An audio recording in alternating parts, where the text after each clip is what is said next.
You're watching 48 Fastcast. We've made it to Friday. Thanks for joining us. I'm Margot Gray with today's 48 Fastcast. This is your digital newscast bringing you the latest news in a short, fast-paced style. So today is a first alert weather day due to the potential for strong storms in our area later this evening. So let's turn to Chief Meteorologist Brad Travis with what we can expect in the coming hours. Yeah, awfully quiet out there now. Weather Service may issue a tornado watch for parts of Middle Tennessee coming up here within the hour or so. So we'll be giving you updates on that coming up in our newscast at 4 o'clock, plus in all the other platforms we have. Let's take a look at the radar. There's absolutely nothing out there right now, and it doesn't really feel all that bad. It doesn't really feel like a severe weather day. We got clouds, and temperatures are actually a little cooler than we were forecasting. So there's some good news in all of this. But overall, we do expect the chance for some stronger thunderstorms, and those will be after 7 o'clock this evening. You can see at 7 o'clock from Russellville up to Florence and near Pulaski. That'll be some possible development south of the front. The main frontal boundary starts to come in after 10 o'clock tonight, and that's when the most intense weather will move through. Notice the scattered nature, though. Not everyone will see these, but we'll definitely have to keep an eye on it, especially if we get that area to develop down there from Albertville to Boaz. So again, the threat of severe weather is low, but you cannot rule it out, and the tornado threat is low as well. We'll be watching it all. I'll have the latest coming up, and we'll talk about the cold weather coming for the weekend in just a few minutes.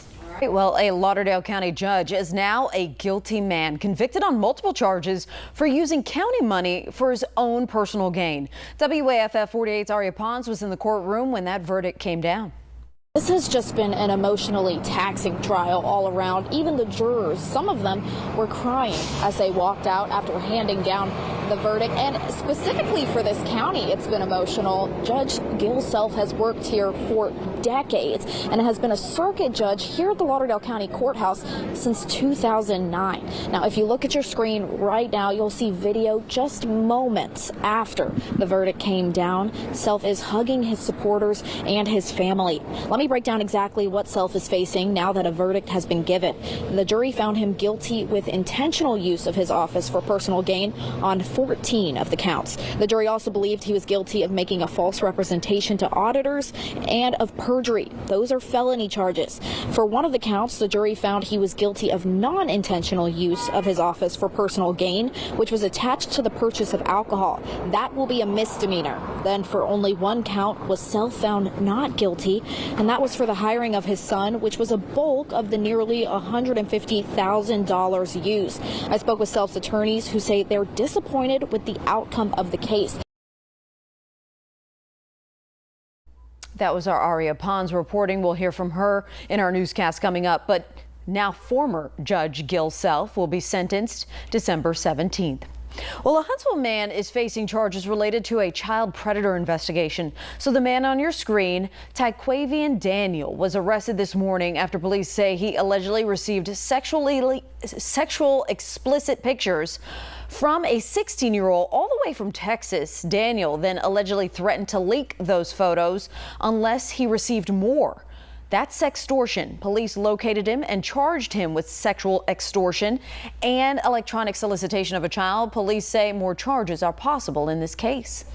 Well, the Trump administration is now trying to block a federal judge's decision to fully fund SNAP benefits for the month of November.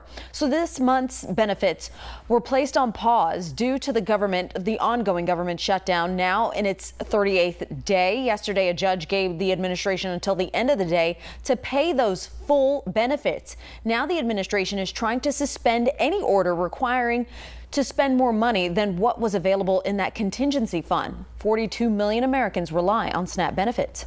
Well, when we return, Brad Travis will go more into detail on this first alert weather day.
Today is a 48 First Alert Weather Day.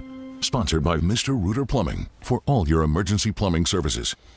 Oh, very quiet out there right now, but we are anticipating the thunderstorms to start firing up. They're going to be scattered. Not everyone's going to see a wall of rain and thunderstorms come through, but they will be scattered in nature, most likely after 9 o'clock tonight. Here's a quick look at 7 o'clock. Mentioned earlier, may get a tornado watch out from the Storm Prediction Center here within the hour for areas just to our north. And again, we'll be close to that area, so we'll watch it. And again, why a tornado watch? Well, just because there's enough wind shear out there, if we can get some of these storms to kind of tap into that wind shear and what limited instability we have, there's a chance for a low wind, but that's again a low chance at that. Northwest winds start kicking in, and this will be out in northwest Alabama with some of those thunderstorms. Again, they'll be fairly variable, but by 9 o'clock the boundary starts to move in from Tennessee and it'll track to the south and east. Still yet to be seen if we'll see any isolated activity well ahead of this, and this is just one outlying model showing this particular information. But after midnight this should be out of here, and then we have a pretty nice Saturday actually, and then we focus on Sunday into Monday. Here's the Arctic blast that's coming in. Still looking like we'll start the morning off very close to freezing. We will likely be at or below freezing at some point Monday morning, and then that upper air just gets really cold. It's very consistent here with the model guidance the last 3 days, showing the flurry activity from Scottsboro and Rainsville and Fort Payne, the higher terrain here in Madison County on up to Nashville. And I wouldn't be surprised with some accumulation in the Smoky Mountains, but I just don't see it favorable for any accumulation around here. But of course, we'll keep an eye on it for you. High temperatures only in the 30s Monday, all the way down into the 20s, and we're talking low to mid 20s for Tuesday morning, which is Veterans Day. It'll be a cold start, but a real nice day overall with highs getting back into the 50s during the afternoon. But for the parade, we do expect temperatures to be in the 40s. By 11 o'clock, you can see still some 30s, but I think that's 3-hour data, so we're probably looking at 45. Here's a quick look at the radar and satellite. You can see the storms just off to the northwest. So again, we don't expect any issues at all until the earliest around 8 or 9 o'clock this evening. Tomorrow, not much wind. In fact, that's one of the reasons this front isn't packing as much of a punch, but the other one will, that's moving in Sunday. So your Saturday, temperatures back around 73 degrees. A real nice Saturday. Saturday night into early Sunday morning, a few more showers possible. But here's the other first alert weather day, Monday. That's for some temperatures way below normal for this time of year. 39 for the high, as I just showed you, and then down to 24 Veterans Day morning, but it warms right back up next week. Well, that'll do it for today's 48 Fastcast. AJ Weiss will be logging on shortly with Before the 4. And then don't forget to tune in tonight for 4, 5, 6, and 10 for our newscast as we break down the top stories of the day, as well as the playoff edition of 48 Blitz tonight to end the day. Thanks for watching. I hope you have a great Friday.